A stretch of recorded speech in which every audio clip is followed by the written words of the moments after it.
রাষ্ট্রপতি অর্জুন সিং তো মারাত্মক অভিযোগ করছেন যে রাশিয়া থেকে রাসায়নিক এনে তাকে স্প্রে করে খুন করার চক্রান্ত করা হচ্ছে। একেবারে দেখো, অর্জুন সিং এই দাবি করছে এবং কিন্তু আজকে আদালতের নির্দেশ ছিল এবং সেই নির্দেশ অনুযায়ী সকাল 11:30 থেকে অর্জুন সিংকে তলব করার পর এবং তাকে জিজ্ঞাসাবাদ সেটা শুরু হয়েছে প্রায় 1.5 ঘন্টা ধরে। সিআইডির আধিকারিকরা, ইকোনমিক অফিস উইংয়ের আধিকারিকরা তারা কিন্তু জিজ্ঞাসাবাদ করছে। কিন্তু কেন তলব অর্জুন সিংকে?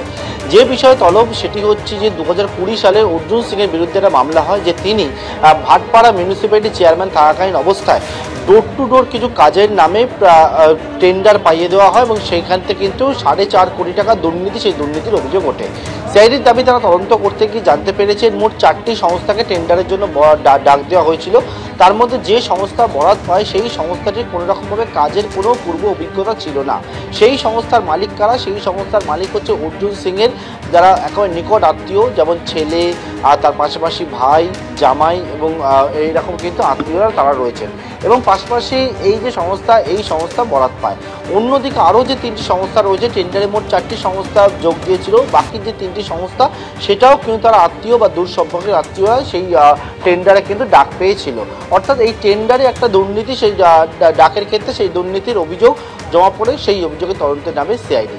অন্যদিকে যেটা বলা হচ্ছে যে কী কাজের জন্য, যে কাজটি হচ্ছে যে ভাটপাড়া মিউনিসিপ্যালিটি এলাকায় যারা সাধারণ মানুষ রয়েছে তাদের কারোর বাড়ি থেকে ড্রেনেজের লাইন রাস্তায় সংযোগ করা, জলের লাইন সংযোগ করা, সেই রকম কাজের জন্য প্রায় 4.5 কোটি টাকা, সেই 4.5 কোটি টাকার কিন্তু একটা দুর্নীতি, অর্থাৎ কাজও হয়নি কিন্তু টাকা দেওয়া হয়, এই রকম একটা অভিযোগ করা হয়েছে।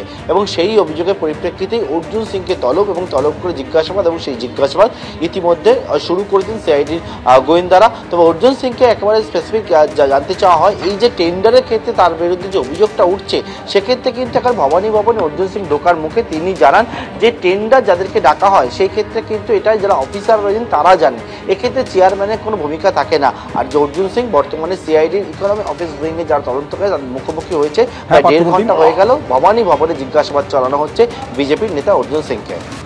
ধন্যবাদ পার্থপ্রতিম। ট্যাব কেলেঙ্কারির মধ্যে এবার মিড ডে মিল চুরির অভিযোগ উঠল মালদায়। ইংরেজ বাজারের ঝঞ্ঝাকুমার বিদ্যাপীঠের ঘটনা। প্রধান শিক্ষক ও এক সহকারী শিক্ষকের বিরুদ্ধে মিড ডে মিলের চাল চুরি এবং হিসেব গড়মিলের অভিযোগ রয়েছে। বিস্তারিত বলবে আমাদের প্রতিনিধি করুণাময় সিংহ। করুণাময়, ইংরেজবাজার শহরের 20 নম্বর ওয়ার্ডে এই স্কুলটি রয়েছে। এই স্কুলের প্রধান শিক্ষক এবং একজন সহ শিক্ষক, তার বিরুদ্ধে, এই দুজনের বিরুদ্ধে ইংরেজবাজার থানায় লিখিত অভিযোগ দায়ের করেছেন ওই স্কুলেরই দুজন সহকারী শিক্ষক যারা এই মুহূর্তে মিড ডে মিলের দায়িত্বে রয়েছেন। তাদের অভিযোগ যে মিড ডে মিলে ব্যাপক হারে গড়মিল করা হয়েছে এবং যে মিড ডে মিলের চাল, সেই চাল চুরি করে বিক্রি করে দেওয়া হয়েছে।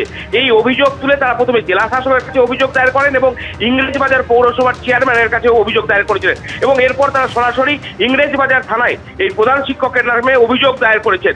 যদিও প্রধান শিক্ষক এই বিষয়ে কিছু জানাতে চাননি।